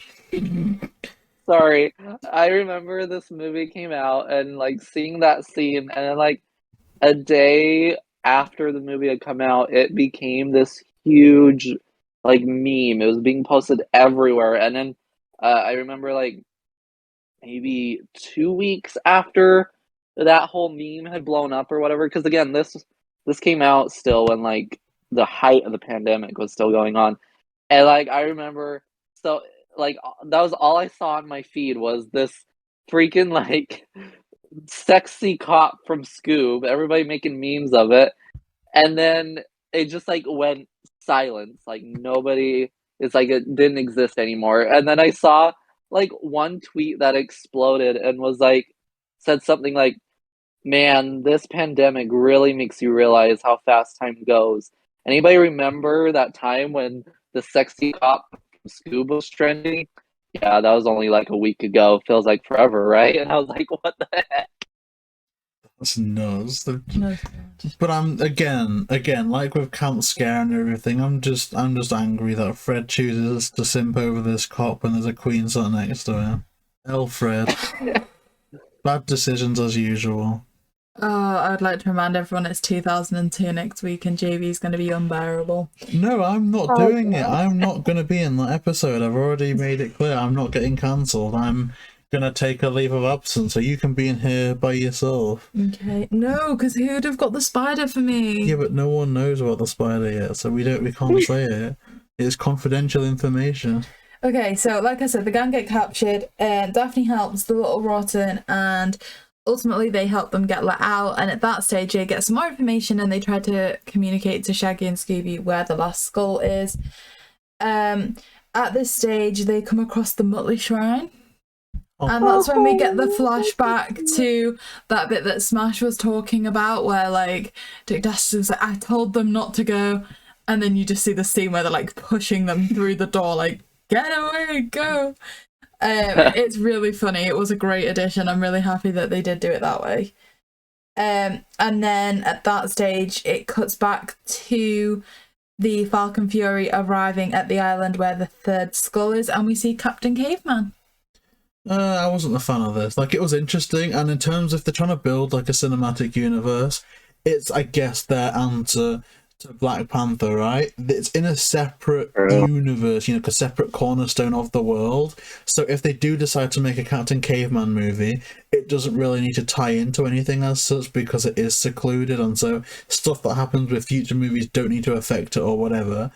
But again, I can understand introducing Blue Falcon, even having some references, but making this a plot point is a little bit strange at this point. But it is cool to see a different area, you know, because it's just such a different vibe. You've got Dick Dastardly's grey metal kind of aesthetic and everything else, and then again now we've got colour introduced. We've got the green leaves, the blue water, blue skies, so at least visually I'm having fun. Yeah, visually I'm enjoying it.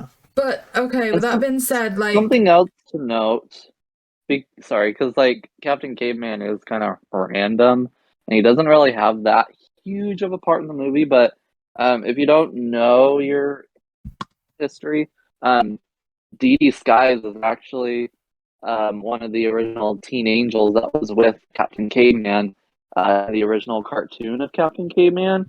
And so my only thing, if they were to do like a separate Captain Caveman movie, is like either we see Dee Dee Skies leave Captain Caveman or actually team up and find the rest of the teen angels.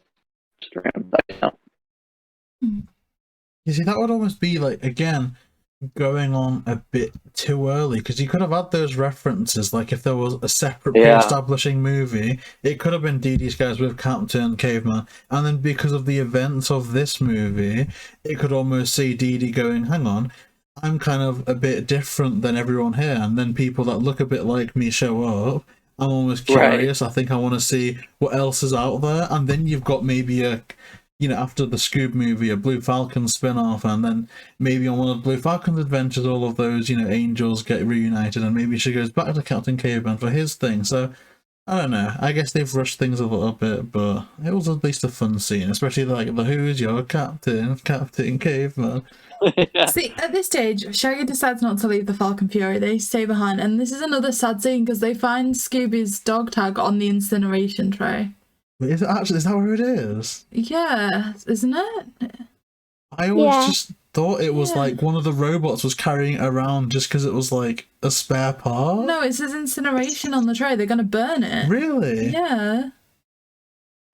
Oh god, okay, see, before I was kind of like, Shaggy's just being mean, he's being toxic, trying to like prevent Scooby from having these opportunities, but if obviously Scooby's just kind of left the collar and allowed it to be on that tray, you can kind of see in the heat of the moment Shaggy being a bit more upset. I've never noticed that until you've said that, like I've never...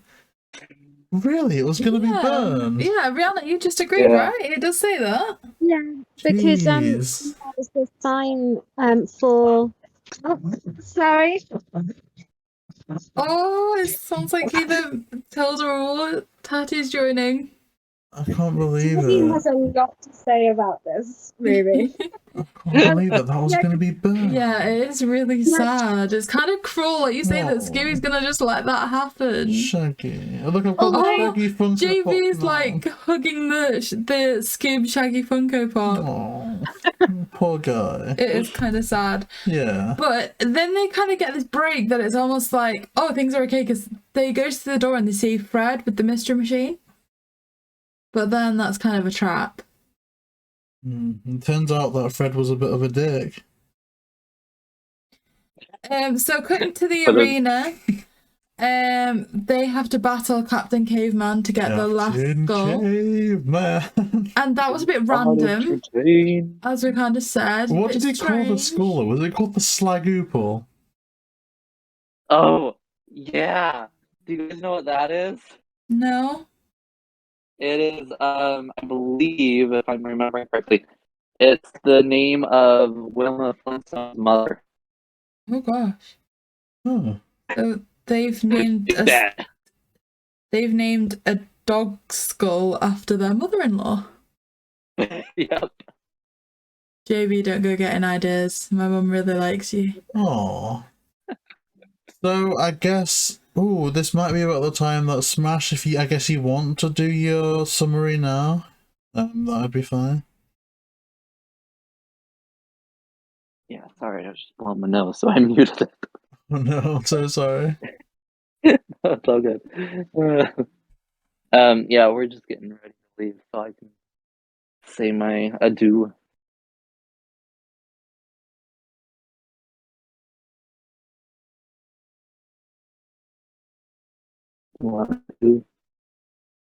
Yeah, so I guess just kind of summary, and then if you want to say if you would smash or pass.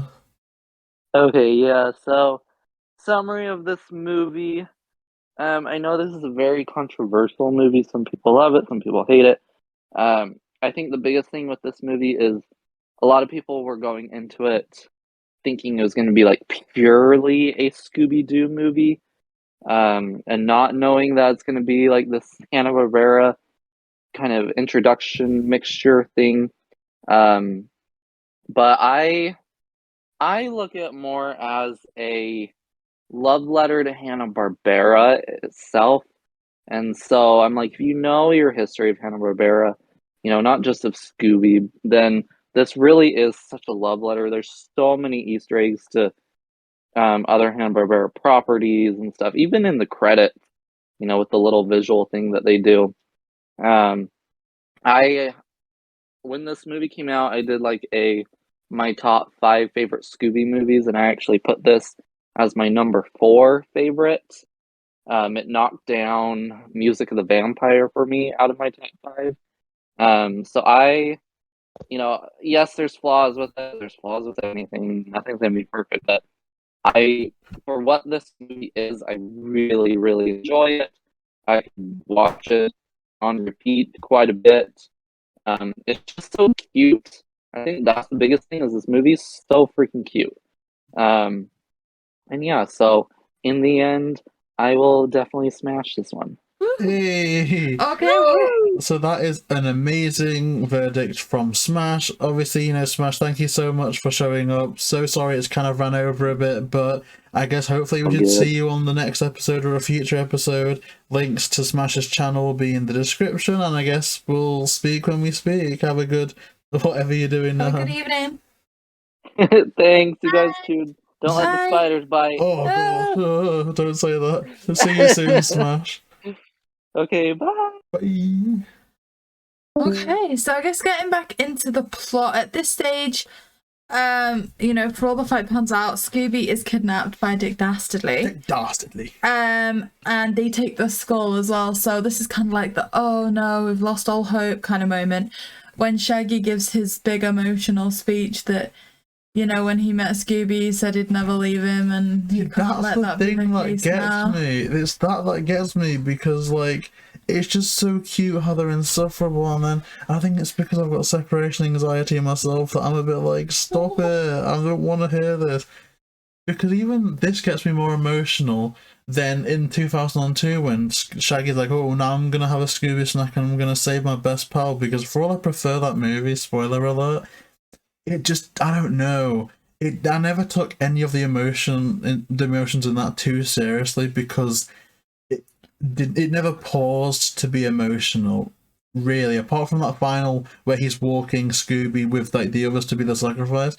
Whereas this actually, like, and maybe it's a bit more like for like, oh god, for like dumb kids, right? It plays the emotional music in the background to let the kids know this is serious, this is sad, you're gonna feel something now. But it works on me as well, so maybe I'm just as intelligent as a dumb kid, but that's the thing that gets me. And oh man, I get teary in this scene. No, it is a beautiful little speech that they give. Rihanna, did you enjoy this part? I hated it so much. Boo. No, it was beautiful, but like as I said before, Tatty, like I was crying all the way through this, basically. From the very start, when I started getting teary-eyed just from seeing Shaggy, you know, being like, one is the loneliest number, that he's all by himself and all that. I was crying. Tatty came and laid on my lap. She slept on my lap all throughout this movie. As soon as I got to that part, she like woke up and she looked at me, and I felt like my heart stopped, and I was like, oh my gosh. And I looked at her and I looked at the screen and I cried, because it's like losing someone so close to you, whether it's like you go away for a while and come back, it's the worst feeling. And it hurts so much, and I'm tearing up just thinking about it. But like, it was beautifully done, and Shaggy taking that moment to be like, you know what, we're getting my friend back. And that's the real moment where it's like, friends can fight, you know. JayBee pulled an awful prank on me yesterday. I pulled a prank on him. And you know what, we're still friends, and that's like the moral of this story, that, you know, no matter what, friends fight, but if you're real friends, you'll come back together and you'll forgive each other. And you know, that's what happens. I hate it, but I love this scene so much. I hate it because it made me cry. Like, that's my issue. It is a beautiful scene and so well written. And the one thing that I like after this is they make the mystery machine fly to go and get Scooby, right? Like, I like how, despite they had this huge fancy plane at the start, everything comes back to the mystery machine. Like, it can't be beaten. Like, I think it was reminding me of, is it Curse of the Speed Demon, where they have this great vehicle to begin with, but ultimately they needed the mystery machine patterned one at the end. I may have got that plot point completely wrong.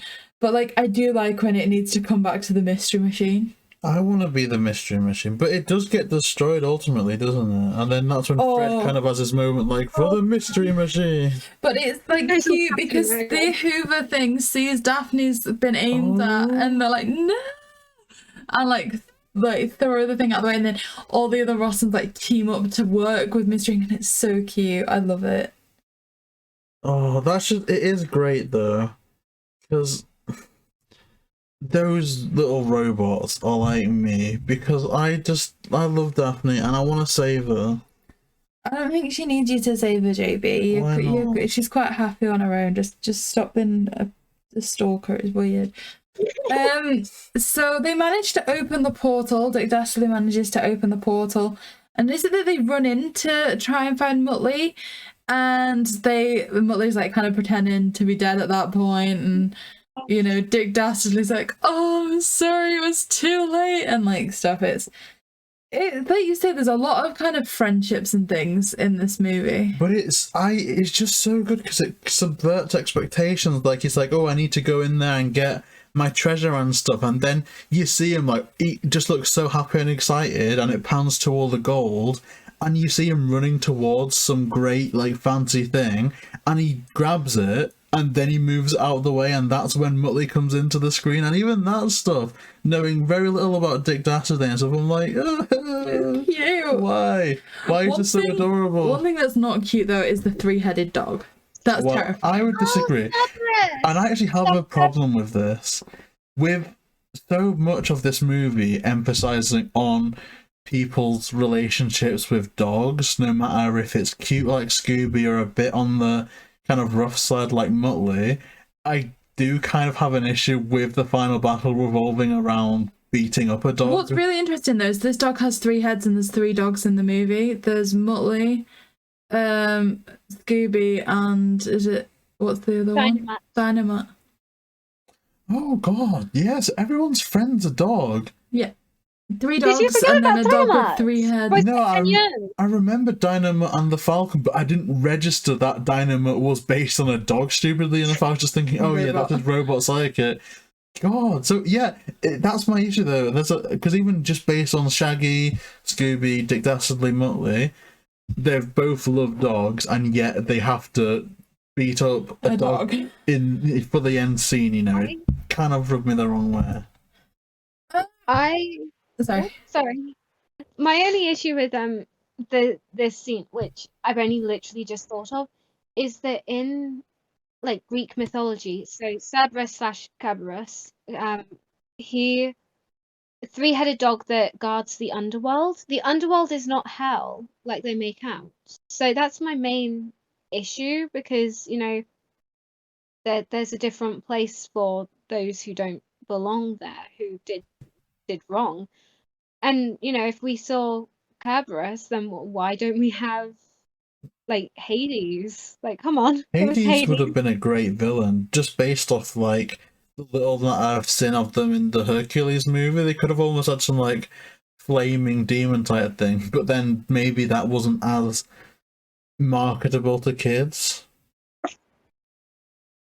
So I don't know if that played a factor into it, but I guess we'll never know. No, but again, I found it quite a terrifying villain. I was scared of dogs growing up, I'll admit, so yeah. How can you be scared of dogs? You've met the dogs that I grew up around. They're not.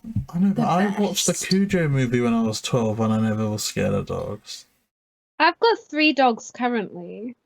So when you come and visit, we're going to have to like make sure they're calm. Like, they won't do anything, they'll just lick you to death, if anything. I've actually like conquered the fear. JayBee's parents' dogs. My sister's a right dog. Oh god.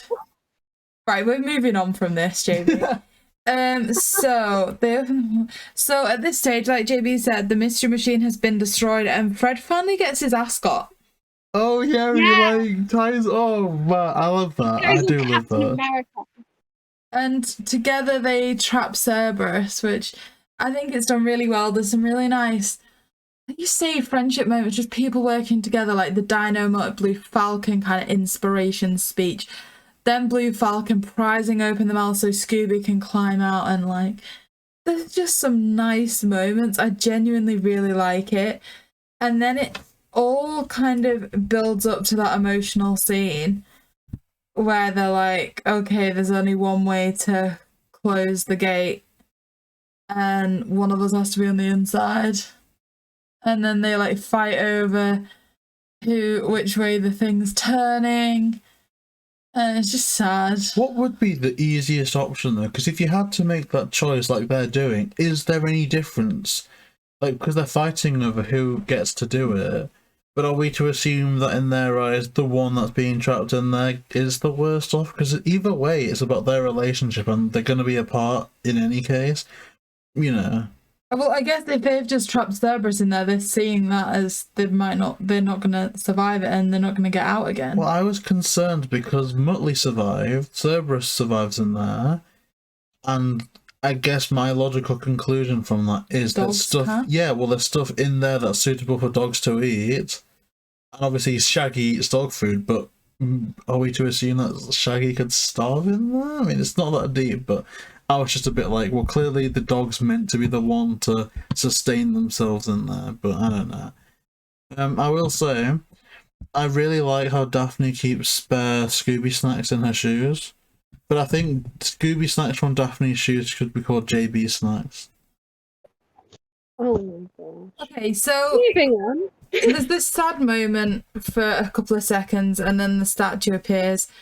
And, you know, Scooby's like, come on, Shaggy, you said you'd never leave me, and then Shaggy reappears, and because that everyone's makes happy. me cry. Oh god, yeah, that does make me cry. But my question is, because you see like Shaggy appear, and then like the paw of Cerberus like flicks him out. So were the gang right in their theory that Alexander the Great had a failsafe for, you know, you can close it, but then you also get your best friend back? Or was it that Cerberus just didn't want to spend time with Shaggy? I don't know, because they didn't just like flick Muttley out. No, like Muttley stayed in there, but Shaggy gets flicked out. So it's almost like, you know, which one was it? I think you can read it both ways, but they never make it clear because... Or is it only if it's like truly their best friend, like, you know, Dick Dastardly for all they have a cute moment with Muttley? It's not the foundations of what Shaggy and Scooby had, but then again, Scooby was the ancestor, so is it only if it's the ancestral link? Oh, that's a good theory. Because both of them work, though. That's the thing. You don't get a definitive answer, because one of the first things that Dick Dastardly does to Muttley is thump him on the head.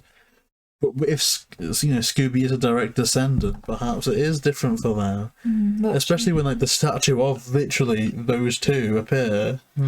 Okay, and we're also at the unmasking, and Dick Dastardly is unmasked to be Simon Cowell. A.k.a. Rum Tum Tugger.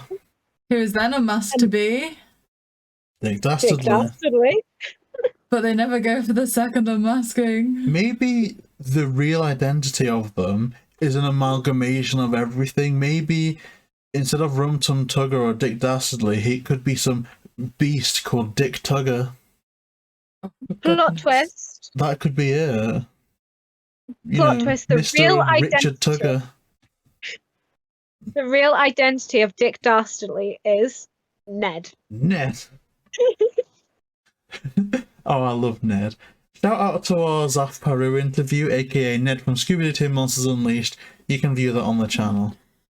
Okay, and then this concludes with everyone getting their happy ending. So there's the grand opening of Mystery Incorporate's kind of headquarters. One thing that I found really interesting is they refer to it as the supernatural place. Yes, and Warner Brothers are normally against supernatural, so I'm a bit like, oh, I think the person allowing that now, are you? From what I gather, is the one that's really against supernatural stuff is Jim Craig. From what I gather, the main person that worked on this from that scene was Tony Savone, and they don't dislike supernatural stuff, so I guess it just depends on who is in charge of whatever. But then saying that, Jim Craig also worked on Scooby Natural, which is, you know, supernatural stuff, so I don't know. I guess it just depends on what they want at the time. I was a bit disappointed that for all I enjoyed Blue Falcon as the DJ, that would have been a cool moment to pay off the Hex Girls Easter egg from the abandoned warehouse. Like, they could have had the Hex Girls, like, be the opening act of this place. And I have an issue with the new Mystery Machine. Yeah. Fred acts like they're in love with the Mystery Machine, but they know it's not the Mystery Machine. It's something that's just been made to look like one. And even then, it's a futuristic, weird version. Like, I just feel like... you know, real Fred knows the Mystery Machine, and they wouldn't take this imposter on board. Well, that's the thing. Like, it was like that whole vibe of in the director video movies when he's faced with the prospect of a technology-based Mystery Machine, like, you know, the one that he got from, who was it, like Bill Nye, he doesn't like it. And even one that isn't the Mystery Machine, like the Mystery Machine, he doesn't like it. So it's kind of like, where did he draw the line? And obviously it's different, but I'm just hoping and praying, like, if they do another Scoob movie, more traditional Scooby, that they do not keep that Mystery Machine. That's the one thing I really want them to change. Like, they can keep the cast, but please change the Mystery Machine. Yeah, I agree with that. And that does end the movie. So we are going to verdicts. We already have one smash from Smash. So, JayBee, we'll start with you. I mean, my thing with this is the one regret that I have with the movie is simply that Matthew Lillard isn't in it, because I think it would have been good for the movie's profitability, marketing, and I think he would have done a better job than Will Forte, although Will Forte admittedly made me really emotional in this movie, so maybe it is just a different corner of the Scooby multiverse. Other than that, I really don't have any complaints. I think my type of Scooby, like, the reason that it sticks with me is 2002, because it's so different, it's so wacky, and it's so of its time. And I'm not sure if this movie will last that longevity. Like, if there's going to be a Scooby fan in 20 or so years' time that is actively pursuing people that worked on this movie for the 20th anniversary of Scoob, then I need to swallow my words. But I personally think that this is a really fine, fun movie for kids and families. But I don't think it's going to stand the test of time. I don't think anyone's going to look back on this as anything iconic. It just simply was a good kids movie like we get year in, year out. Obviously less so now, I think, you know, with stuff like the Emoji Movie that a lot of people don't like. But it is a lot better than most kids movies. So I think I'm going to smash this, and whenever it's on, I'm going to watch it. Like, definitely I'm going to introduce our future kids to Scoob before 2002, I think, ultimately. But yeah, it was just fine, and I liked it. I had a good time. So, Millie, smash You didn't up. play Smash Up. Oh, yeah, I did. I said I'd smash it. Oh, I'm sorry, I was waiting for it at the end of you. No.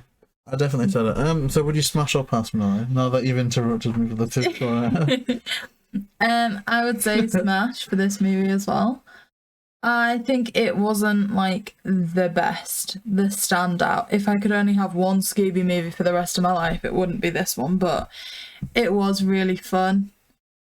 And I feel like that's all a movie has to be at the end of the day, is fun. There's things that could have been done so much better. Like, I do absolutely, you know, I wouldn't normally say a single bad thing against Zac Efron, but they weren't Fred for me personally.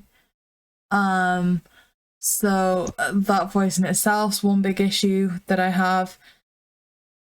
Some of it, like we were saying, the kind of arena bit maybe dragged on too much, but ultimately there was a lot of good emotion, and that in itself makes me invested, and I feel like if you can feel emotional watching a film, then they've achieved something. So yeah, it's definitely a smash. Definitely gonna watch it again, I imagine, quite swiftly after this. So yeah, smash. And of course that leaves Rihanna. Would you say smash or pass for Scoob?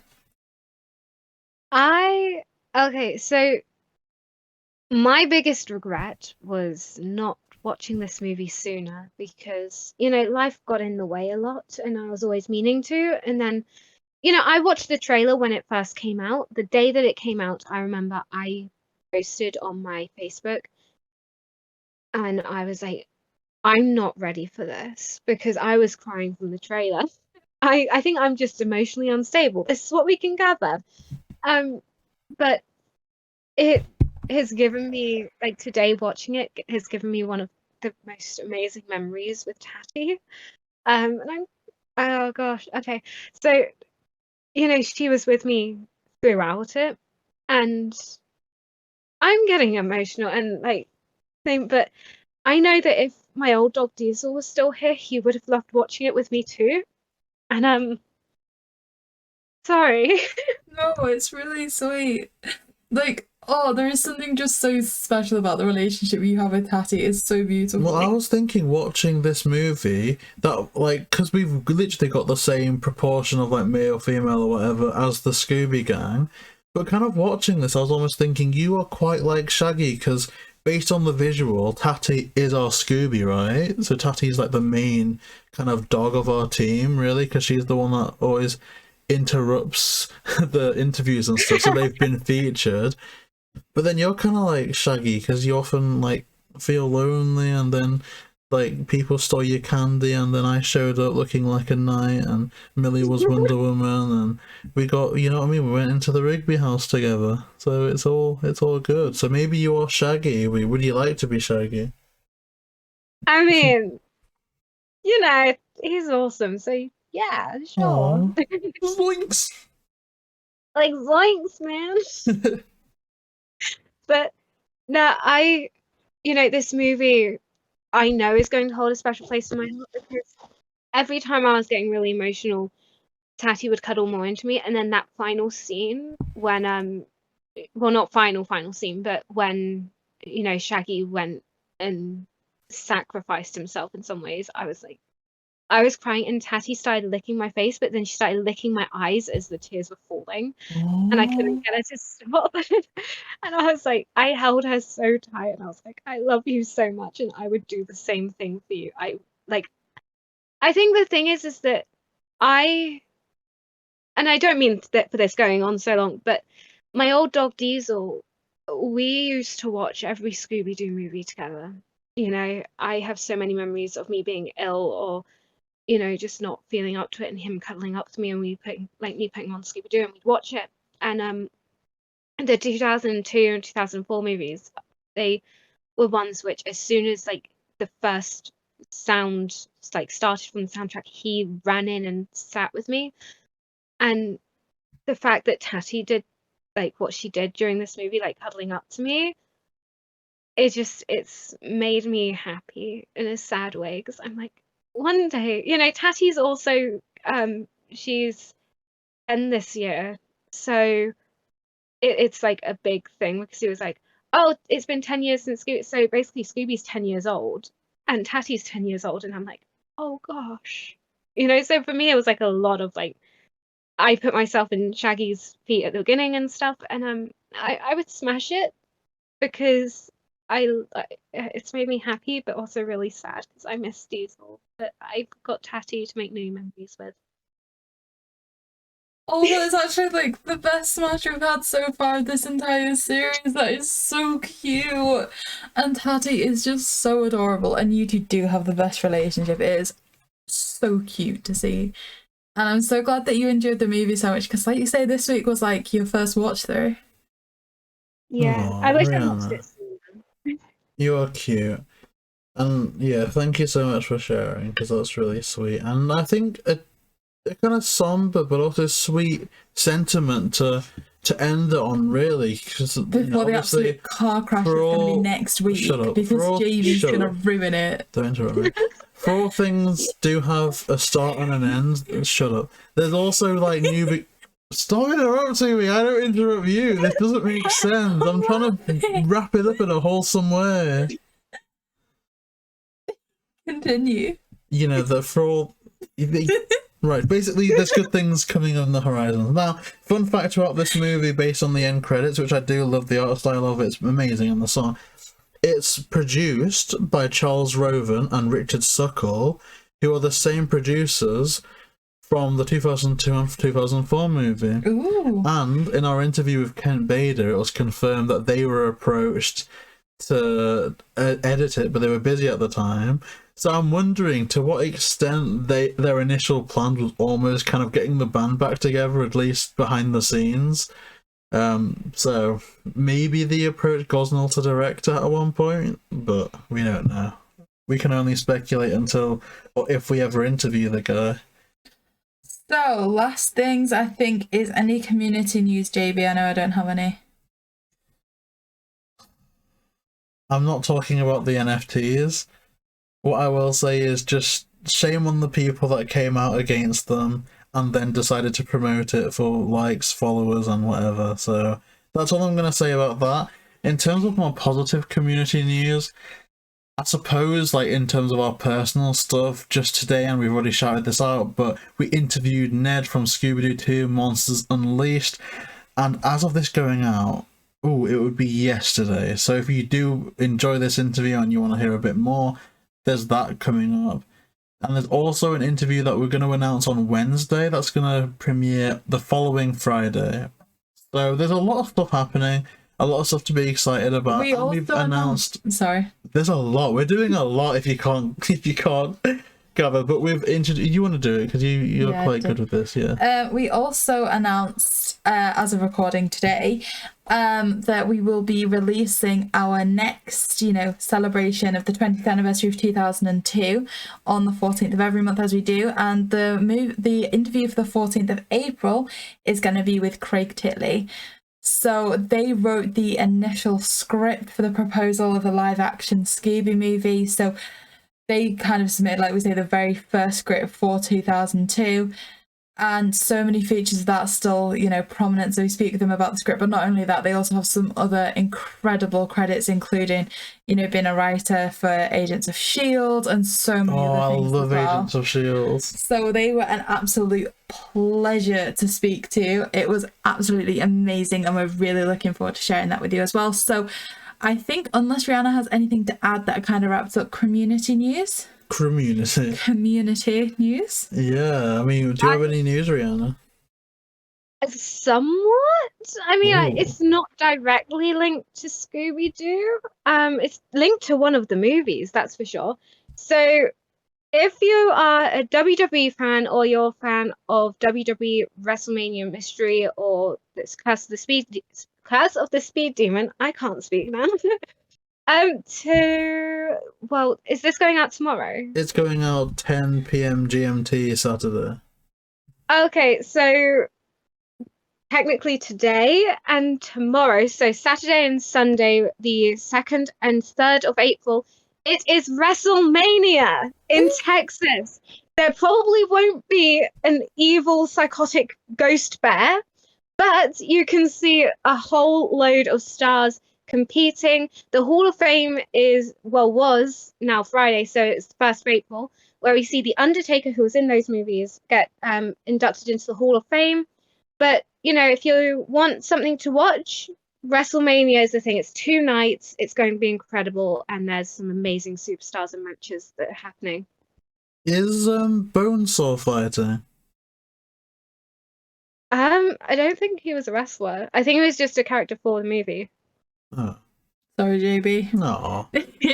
So, like Rihanna says, if you that is certainly something. Bonesaw is ready. Certainly something to watch if you get a chance to. That is absolutely incredible. Shout out to WrestleMania.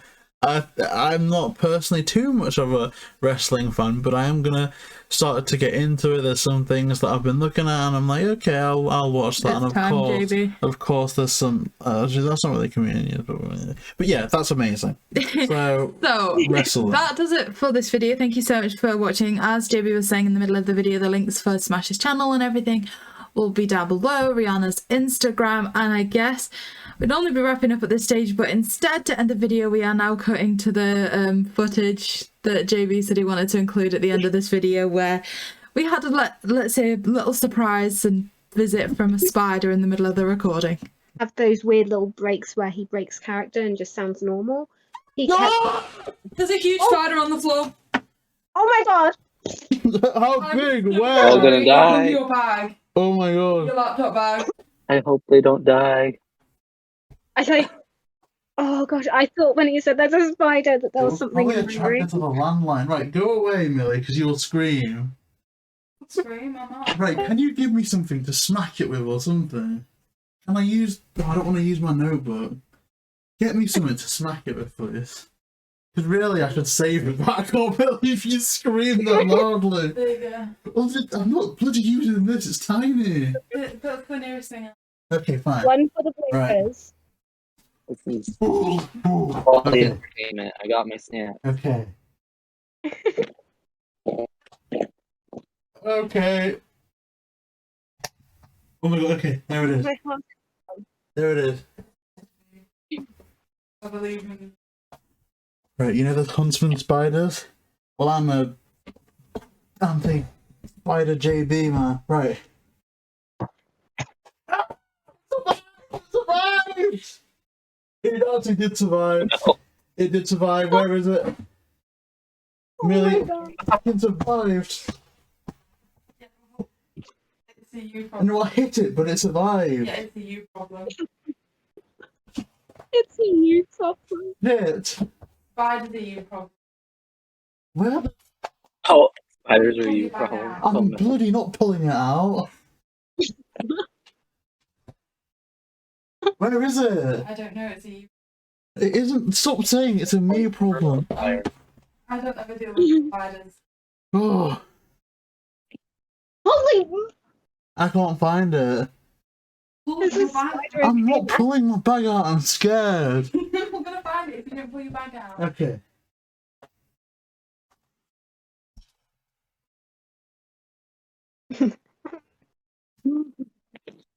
Uh-oh, went quiet. Did they die? Is it on the other side? No. There's this So we've spider in lost my it. room. Oh, it's It's there. come out. Oh no, we're all gonna get. It's there. I don't even want to start looking. I've heard that. Right, can we find where it's coming Yeah, from? find So I've one. locked up Let one them in the see me for it. bathroom. It's fine. It's probably just We're all having. when we moved in, there was no. So where's it come from there? It could be, window was open. It could have been empty. We'll put this away there. Touching that. Right, can I get something to scoop it up with then? I'll use some of this.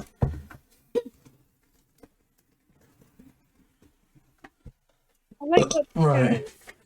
Jesus, that's disgusting. It's not poisonous though, it's not dangerous, it's just a freaky thing. I could not live in Australia. I think that describes me.